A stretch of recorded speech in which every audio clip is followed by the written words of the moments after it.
قریش کے اعلیٰ گھرانوں کے چشم و چراغ نوجوان وہ آ رہے ہیں، محمد کے ہاتھ پر بیعت کر رہے ہیں، اسلام لا رہے ہیں صلی اللہ علیہ وسلم۔ انہوں نے دیکھا یہ ہمارے غلاموں میں بھی یہ آگ پھیل گئی، یہ تو سمجھیے کہ بارود کے اندر آگ لگ رہی ہے۔ یہ ابھی تک تو قانے تھے، جو ظلم ہم کر رہے تھے اس پر، لیکن ان کے اندر اگر یہ ایمان اور اسلام کی دعوت اور تحریک ان میں پھیل گئی تو ہمارا اقتدار اور ہمارا یہ پورا نظام جو ہے یہ چوپٹ ہو جائے گا۔ یہ ہے وہ چیز جو میں نے کل آپ کو اقبال کا مصرع پڑھا سنایا تھا کہ نظام کہنا کے پاس بانو یہ مارز انقلاب میں ہے، beware of the revolution that is coming. لہذا اپنی پوری قوتوں کو جمع کرو اور کچل دو انہیں، مارو انہیں۔ یہ کام شروع ہوا ہے سن 5 سے، بلکہ 4 کہنا چاہیے، 4 سے لے کر 12 تک 8 برس اس کو کہتے ہیں پرسیکیوشن، فزیکل پرسیکیوشن، تشدد، مار پیٹ، جلانا، دہتے ہوئے انگاروں پر لٹانا، فاقے رکھنا، بھوکے رکھنا، ان کو ڈال دی گئی زنجیریں، گھروں میں بند کر دیا گیا نوجوانوں کو۔ حضرت عثمان کو چچا نے ان کے ایک چٹائی کے اندر لپیٹا اور دھونی دے دی، دم گھٹ رہا ہے، جان نکل رہی ہے۔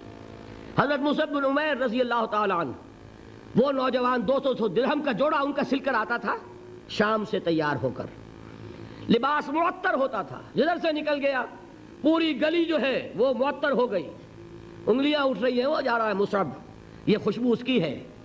اس مصعب کے ساتھ کیا سلوک کیا؟ باپ تو مر چکا تھا، ماں نے پالا تھا، دولت بہت چھوڑ کر گیا تھا باپ، لہذا ماں نے بڑے ناز و نام میں پالا، بڑے لاڈ پیار میں، 200 درہم کا جوڑا تیار ہو رہا ہے۔ لیکن یہ کہ آپ کو معلوم ہے عرب کے اس معاشرے میں عورت کی کوئی حیثیت نہیں تھی، ماں کا اختیار نہیں تھا، چچا تھا اب سربراہ خاندان کا۔ چچا نے کہا مصعب اگر تم نے اپنے باپ کا دین چھوڑ دیا ہے تو باپ کی دولت پر بھی تمہارا کوئی حق نہیں ہے، نکل جاؤ گھر سے۔ اس نے یہ سوچا تھا کہ مصعب کے ہوش ٹھکانے آ جائیں گے، دن میں تارے نظر آ جائیں گے، ناز و نام میں پلا ہوا، گھر سے نکل کے جائے گا کہاں؟ یہ سارا نشہ جو ہے توحید کا یہ حیران ہو جائے گا۔ حضرت مصعب کا جواب بالکل برعکس تھا، اچھا ٹھیک ہے چچا جان میں گھر چھوڑتا ہوں۔ وہی بات جو کبھی کہی تھی ابراہیم نے، باپ نے کیا کہا تھا؟ واجرنی ملیہ، جاؤ چلے جاؤ، دفع ہو جاؤ میری نگاہوں سے۔ حضرت ابراہیم نے کیا جواب دیا تھا؟ سلام علیک ساستغفر لک ربی انہ کان بی حفیہ۔ اچھا ابا جان آپ کا حکم یہی ہے تو میں چلتا ہوں، آپ پر سلامتی ہو، میرا رب مجھ پر بڑا مہربان ہے، میں اس سے آپ کے لیے استغفار کروں گا۔ چل دیے۔ یہی جو ہے حضرت ابراہیمی کی نسل ہے نا قریش۔ آج ابراہیم کے ایک بیٹے کے ساتھ وہی معاملہ ہو رہا ہے مصعب کے ساتھ، اور مصعب چلنے کے لیے تیار ہو گئے۔ چچا نے سوچا، میں سمجھتا تھا کہ ہوش ٹھکانے آ جائیں گے، یہ تو تیار ہو گیا نکلنے کے لیے، غصے میں آ کے اگلی بات کہی، یہ کپڑے جو پہنے ہوئے تم نے یہ بھی اسی مشرک باپ کی کمائی کے ہیں، اتارو ان کو۔ وہیں کپڑے اتارے، مادر زاد برہنہ گھر سے نکالے گئے، ماں کے پاس پہنچے، ماں نے آنکھوں پر ہاتھ رکھے، مصعب کیا ہوا؟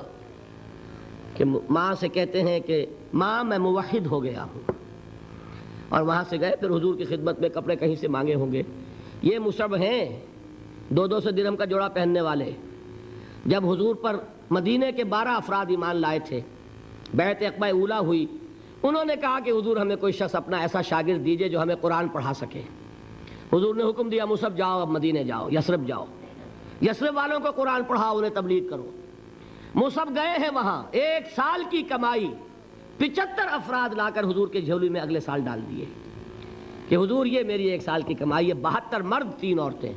انہوں نے وہ بیعت کی تھی، بیعت عقبہ ثانیہ، جس کے الفاظ کل میں نے آپ کو سنائے تھے، بایعنا رسول اللہ صلی اللہ علیہ وسلم علی السمع والطاعۃ فی العسر والیسر والمنشۃ والمکرہ وعلی اثرۃ علینا وعلی لا ننازع الامر اہلہ وعلی ان نقول بالحق اینما کنا لا نخاف فی اللہ لومۃ لائم۔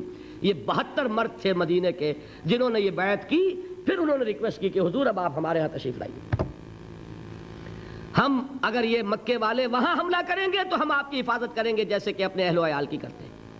بہرحال وہ مصعب بن عمیر ہیں جو غزوہ احد میں شہید ہوئے، اور جب شہید ہوئے تو ان کے جسم پر صرف ایک چادر تھی۔ ایک بات تو یہ نوٹ کیجئے، موضوع سے ذرا بات تھوڑی ادھر ادھر جا رہی ہے، لیکن یہی چیزیں ہیں اصل میں کہ جو ہمارے دلوں کو منور کرنے والی ہیں نور ایمان سے۔ وہ علم بردار تھے غزوہ احد میں، جھنڈا مسلمانوں کا ان کے پاس تھا۔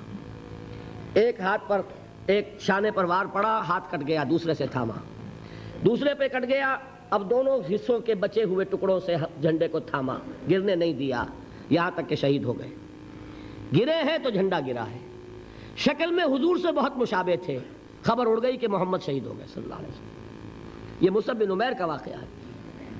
جب ان کو اب دفن کرنے کا وقت آیا، اور شہید کے لیے کفن جو ہے اس کا وہی لباس ہوتا ہے جو شہادت کے وقت ہو، حضور کے سامنے ایک پرابلم پیش کیا گیا۔ حضور، مصعب کے جسم پر تو ایک چادر تھی، اور وہ چادر بھی اتنی چھوٹی ہے، یعنی 2 گز کی چادر بھی نہیں ہے، اس سے اگر سر ڈھانپتے ہیں مصعب کا تو پیر کھل جاتے ہیں، پیر ڈھانپتے ہیں تو سر کھلتا ہے، کیا کریں؟